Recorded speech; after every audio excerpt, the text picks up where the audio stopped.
आज्ञा आजिका डेट्रे आमे मैंने जदि टंका संचय करिकी रखुचे कौन सी बैंक रे जदि आज्ञा आमे मैंने 100 टंका रखुचे तो वर्ष को आमको से 3 रु 2 टंका 2 रु 3 टंका किंबा अति बेसी हेले 4 टंका आमको एक्स्ट्रा मिलुची। जदि आमे गोटे बैंक रे 100 टंका सेविंग करिचे ताहले आसंता वर्ष आम खाता केते हेइजबो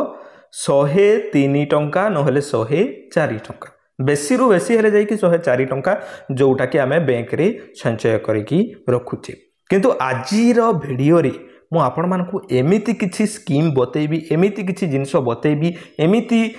केउ बैंक रे आमे आपण माने जदि टंका रखुचंती ताहले आपण मानकु प्रत्येक वर्ष 6 रु 7 टंका किंबा 6 रु 10 टंका भितर आपण मानकु इंटरेस्ट मिलिबो। इंटरेस्ट कहले कोन आज्ञा सुध आपण माने 100 टंका रखिले गोटे वर्ष परे आपण को खाता रे 108 टंका किंबा 9 टंका हेजिबो। देखुथांतु तेणुक भिडियो को निश्चिंत भाव में मु 5टा स्कीम बतेबी आपण मानकु 5टा स्कीम भितर आपण मानकु जेउटा पसंद हेबो जेउ स्कीम आपण मानकु भलो लागिबो सेही स्कीम रे आपण माने टंकाटी रखिबे और सेइठु आपण माने लाभ उठेइबे। धन्यंतु आपण माने लक्षे टंका रखिले आज्ञा तो आगामी वर्ष रे आसिला बेलकु 1,08,000 हेजिबो 1,09,000 हेजिबो।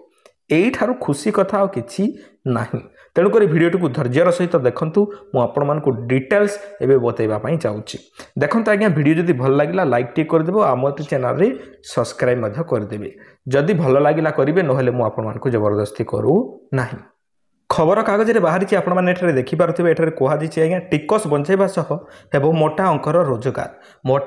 रोजगार करि पारिबे। एइटा हला इंपोर्टेंट आज्ञा कोउठे एइटा पोस्ट ऑफिस रो एही 5 योजना रे करंतु निवेश। आज्ञा जेमिति आपण माने बैंक रे टंका रखंती ठीक सेही बढ़िया पोस्ट ऑफिस मध्य गोटे बैंक बढ़िया सेठी मध्य आपण माने टंका रखि पारबे आ सेठी एमिति स्कीम गुडाक अछि जोउथरे कि आपण माने लगेई कि धनी मध्य होई पारिबे। खाली आज्ञा सेविंग अकाउंट रे रखि देले आपण को टंका बढ़िबो नाही। चलंतु जानिबा या विषय रे अधिक डिटेल्स मु आपण मानको संपूर्ण डिटेल्स आपण मानको बतै दउची। तो देखंतु एठारे कोन कहै दउची आज्ञा जे वरिष्ठ नागरिक संचय योजना वरिष्ठ नागरिक कल्याण पाई पोस्ट ऑफिस द्वारा वरिष्ठ नागरिक संचय योजना एठारे परिचालित होउची जोउथरे कि आज्ञा 60 वर्ष किंबा ताठारु अधिक बयसर जे कोनोसी भारतीय नागरिक एही योजना रे निवेश करि पारिबे। बा जेते बेले आपण माने स्कीम रे आपण माने जेते बेले अप्लाई करिवे सेते बेले आपण माने 60 वर्ष हेबा उचित 60 वर्ष रु जदि ऊर्ध्व होउची ताहले आपण माने भारतीय युवक होइथबा दरकार बा भारतीय नागरिक होइथबा दरकार आ भारत रे रही के आपण माने एठारे निवेश करि पारिबे। जेपरि एठारे कोहा जाउची जे एई स्कीम रे आपण माने निवेश करिबा पई आपनकु एठारे सरकारक तरफ रु वार्षिक 8.2 इंटरेस्ट रेट आपण मानकु मिलिबो अर्थात 8.2% आपण मानकु एठारे इंटरेस्ट देखिबाकू मिलुची। ठीक सही बढ़िया एई स्कीम रे आपण माने अप्लाई करिबा सहित गोटे अकाउंट रे सर्वाधिक 30 लाख टंका निवेश करि पारिबे। आपणकर जेते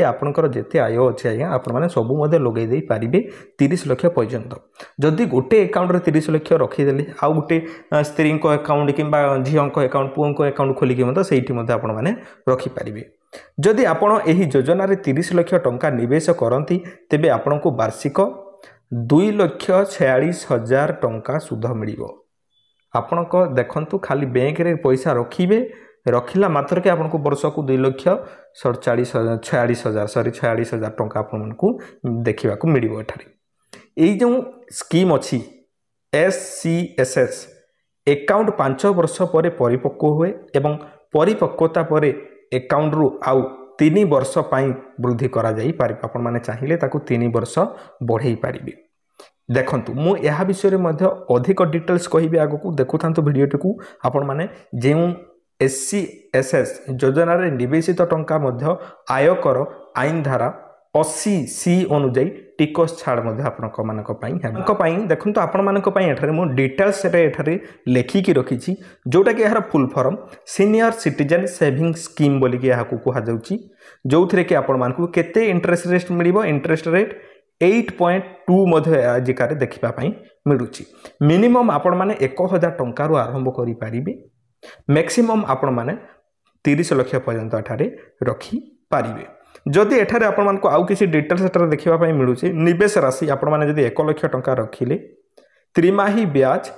अर्थात आपण मानकु इंटरेस्ट 3 मासरे 2050 टंका 5 वर्ष रे 41,000 टंका कुल प्राप्त आपण मानकु बा टोटाल आपण मानकु एठारे आपण माने पाइबे 1,41,000 टंका 5 लाख टंका जदि आपण माने रखुचंती आज्ञा 5 लाख जदि आपण माने रखुचंती 5 लाख रखिले आपण माने एठारे 10,250 टंका 3 मासरे आपण माने पाइजिबे किंतु 5 वर्ष पई आपण माने जदि रखि दउचंती आपनकर 5 लाखटा सेइथरे आउ 2,05,000 एक्स्ट्रा जोड़ी हेकी 7,05,000 टंका होइछिबो बुझि पारछन्ते कथाटा तापर एठारे याको जदि आमे माने देखिबा आज्ञा 1 लाख वर्षक हे 9 मासक हे 9,000 समथिंग एमती पड़िला तो सेतिकी जदि रखुचंती आपनकर इजीली एतिकी टंका होउची ता सहित एठारे जदि आपण माने 10 लाख टंका रखिले एठारे 14 लाख टंका होउची 15 लाख टंका रखिले 21 लाख टंका होउची 30 लाख रखिले आज्ञा 42 लाख होउची ऑलमोस्ट डबल एठारे ही जाउची तो देखंतु एही परि आपण माने जदि निवेश करिवे तो आपनकर निहाती भाबरे टंकाटी बढ़िबो ठीक सही बढ़िया चलतु आगामी विषय रे हमें बा आगामी स्कीम विषय रे डिटेल्स जानि नेबा पब्लिक प्रोविडेंट फंड एटा आपण मानकु सबुठारु भलो स्कीम टे आज्ञा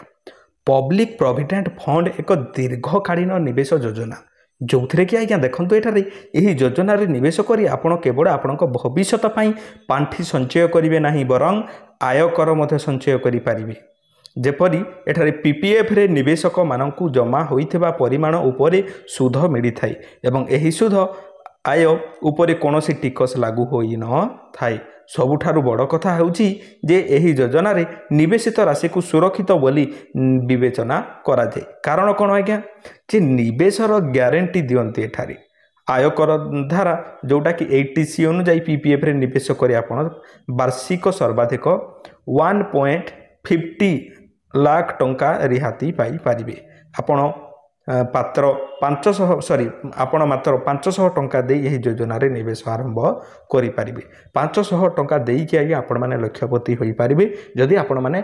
लंबा समय पई किबा लॉन्ग टर्म पई आपण माने इन्वेस्टमेंट करिवे आउ गोटे भलो योजना आज्ञा जे हमर जातीय संचय प्रमाण पत्र NSC जहाँ को आम मैंने कहूँ नेशनल सेविंग सर्टिफिकेट एठारे देखंतु जे जातीय संचय प्रमाण पत्र योजना NSC रिटर्न वार्षिक 7.70 हार सुध देउछि भारतीय डाकघर सबुठारु लोकप्रिय संचय योजना होछि NSC आज्ञा जदि योजना रे निवेश परिमाण प्रतिशत गणना करा जाए किंतु मैच्योरिटी पर ही व्यक्ति को मोट सुध राशि दि जाए मैच्योर हैला परे जाइकी आपण मानकु टंकाटी मिली थाए एठारे NSC निवेश केवल 1000 टंकार आपण माने आरंभ करी पारिबे यह विषय रे अधिक डिटेल्स जानतु मु आपण मानकु बुझाई दउछ नेशनल सेविंग सर्टिफिकेट रे आपण माने जदी इन्वेस्टमेंट करूछंती आज्ञा एठारे आपण मानकु डिटेल्स एठारे देखिबा पई मिली जिवो जदी आपण माने 10,000 इन्वेस्टमेंट करूछंती 5 वर्ष रे ताहा 14,510 टंका हो 50,000 जदि इन्वेस्टमेंट करूछंती ताहले आपण मानकर 72,550 टंका हो 1 लाख जदि इन्वेस्टमेंट करूछंती एठारे 1,45,100 टंका एठारे हो 5 लाख जदि करूछंती 7,25,000 हो 10 लाख जदि करूछंती आज्ञा एठी जेकी 14,51,000 आपनकर हम तो यहीटा गोटे भल योजना जोटे कि 5 वर्ष भितर आपण माने लक्ष्यपति हेबार सुजोग आपण मानकु मिली थाए आपण माने चाहिए यह विषय रे मध्य अधिक मते जदि कहिबे मो वीडियो नहीं आसीबे अधिक डिटेल्स जानिबा पई जदि आपण माने चाहुसंती लास्ट स्कीम टी आसीगला आज्ञा ठारे time deposit scheme post office द्वारा मध्य टाइम डिपोजिट स्कीम परिचालित हुए जेउथिरे एक निर्दिष्ट अवधि पाई एककालीन टंका निवेश करी मोटा अंकर टंका रोजगार करा जाई पारिबो एही योजना रे सर्वनिम्न 1 वर्ष एवं सर्वाधिक 5 वर्ष पाई एठारे निवेश करि पारिबे आपण माने निवेश राशि उपरे एठारे 6.9% रु 7.5% आपण मानकु सुध एठारे मिले जदि आपण 5 वर्ष पाई टंका जमा करंती तेबे आपण वार्षिक 7% मध्ये हार रे सुध पाई पारिबे आज्ञा यह विषय चलतु अधिक डिटेल्स मुझे जन दूसरी एठारे post office time deposit scheme जोटा कि 1, 2, 3 और 5 साल के लिए निवेश किया जा सकता है। आपण माने 1 वर्ष 2 वर्ष 3 वर्ष 5 वर्ष पर निवेश करी पारिबे। 1 वर्ष आपण माने जदि निवेश करछन्ती 6.9% आपण मानक मिलिबो। 2 वर्ष हेले 7%, 3 वर्ष हेले 7.1%, 5 वर्ष पय आपण माने जदि निवेश करछन्ती 7.5% आपण मानकू एठारे 7.5% आपण मानकू इंटरेस्ट रेट एठारे मिलिबो। जदि आज्ञा देखंतु एठारे आपण माने एठारे जदि 1 वर्ष पय निवेश करछन्ती तो आपण माने एठारे 6,900 टंका एठारे पाई परिबे। जदि आपण माने केते एठारे 1 वर्ष पय निवेश करछन्ती 6,900 टंका एठारे आपण माने सुध पाई परिबे। जदि आपण माने 1 लाख टंका निवेश करछन्ती 2 वर्ष पय जदि करिवे 1 लाख टंका निवेश 14,000 पाउछन्ती। 3 वर्ष पय जदि 1 लाख टंका निवेश करिवे 22,000 टंका पाउछन्ती। 5 वर्ष पय आपण माने जदि निवेश करिवे एठारे देखि पारथिबे आज्ञा आपण माने आईफोन टी मध्ये किनि पारिबे 43,000 टंका एठारे आपण माने एठारे सुध पाउछन्ती। तो सबुठारु बेस्ट हेबो निहाती भाबरे एही योजना रे मध्ये आपण माने एठारे निवेश करिबा कथा। आई होप आपण माने समस्त बुझी पारथिबे आजिर वीडियो